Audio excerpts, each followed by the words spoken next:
ईद पर्व पर नगर में नमाजियों की भीड़ उमड़ी। नई सड़क स्थित लंगर हाफिज मस्जिद में परंपरा अनुसार नमाज अदा की गई। भारी संख्या में मुस्लिम बंधुओं ने पहुंचकर नमाज अदा की। इस दौरान पूरे क्षेत्र में भारी पुलिस बल की तैनाती की गई। जगह जगह पुलिस तैनात रही। शांति व्यवस्था के बीच सकुशल नमाज संपन्न कराया गया। एक रिपोर्ट निहद द्विवेदी के साथ।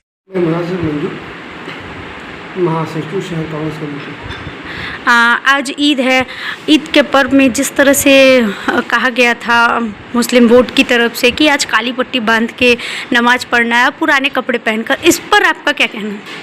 देखिए, देश के हालात दिन ब दिन खराब हो रहे हैं और नफरत की राजनीति इस देश को बहुत नुकसान पहुँचा रही है। इस देश का फ़ायदा तभी है जब हम सब एकजुट हों।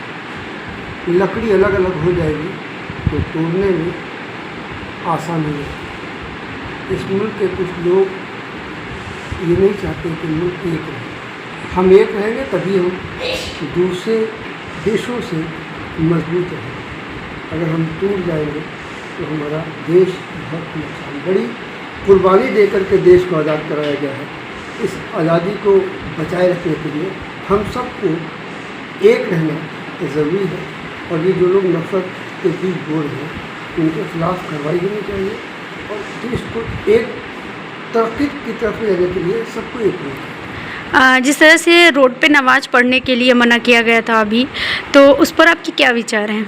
देखिए, रोड पर नमाज पढ़ना ना पढ़ना ये बहुत बड़ा मुद्दा नहीं है। इसको बिना वजह मुद्दा बनाया जा रहा है, क्योंकि नमाज वहीं पढ़ी जा सकती है जहाँ हमारी जगह। पहले क्योंकि शासन प्रशासन और सरकार इस पर रोक नहीं थी। जब कहीं रोक लगा दी जाती है कि यहाँ नमाज नहीं पढ़ना है तो वहाँ नमाज ही नहीं होगी, तो इसका कोई बहुत बड़ा औचित्य नहीं। तो आपको क्या लगता है ये राजनीतिक लोग हैं जो हिंदू मुस्लिम करके और अपनी राजनीति की रोटियां सेक रहे हैं? सीधी सी बात है, हमने एक ही बात कही कि नफरत से देश नहीं बढ़ेगा, एकता से देश बढ़ेगा। हमको ये सोचना पड़ेगा कि हम एक कैसे हैं और अलग अलग भाषा, अलग अलग देश, अलग अलग भूषा इस देश की एक धरोहर रही है। इस धरोहर को लोग बर्बाद करते हैं। बनारस को गंगा जमुनी तहजीब कहा जाता है। इस तहजीब को जिंदा रखने के लिए आप लोग अपनी तरफ से क्या कार्य कर रहे हैं? देखिए, मेरी तरफ से कुछ नहीं होता। बनारस एक गंगा जमुनी तहजीब का शहर रहा है, जहाँ जब आज़ान गूंजती है तो वहीं शंख बजता है।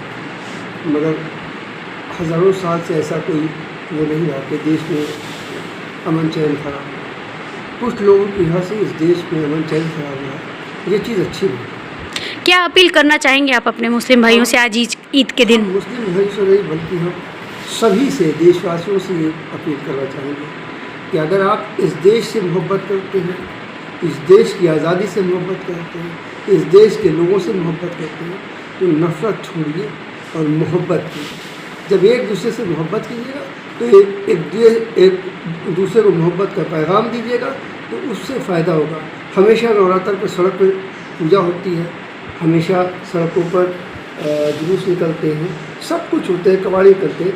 किसी चीज़ पर कोई प्रतिबंध या किसी तरह का विरोध करना, धार्मिक काम पर हस्तक्षेप करना, इसका मतलब है कहीं ना कहीं से आपके दिल और दिमाग में नफ़रत है। उस नफ़रत को ख़त्म कीजिए और जो जैसे होता था परंपराएँ हिंदुस्तान की कायम कीजिए, गंगा जमुनी तहजीब कायम रखिए। यही हमारे देश की एकता और अखंडता का। आखिरी सवाल, जो कानून लाया जा रहा है वक्फ बोर्ड के खिलाफ, उससे आप सहमत हैं? नहीं, देखिए, वक्फ बोर्ड के कानून से इसलिए सहमत नहीं है कि जिस तरह से किसी मंदिर में कोई मौलवी पुजारी नहीं हो सकता है, उसी तरह किसी मस्जिद में कोई पंडित नमाज नहीं पढ़ सकता। तो जो धर्म की सीमा है उस सीमा से हट के कोई भी चीज़ अच्छी नहीं। आप बता दिए, किसी मंदिर में कोई मुसलमान जाके पूजा करा सकता है या किसी मस्जिद में कोई हिंदू जाके नमाज पढ़ा सकता है?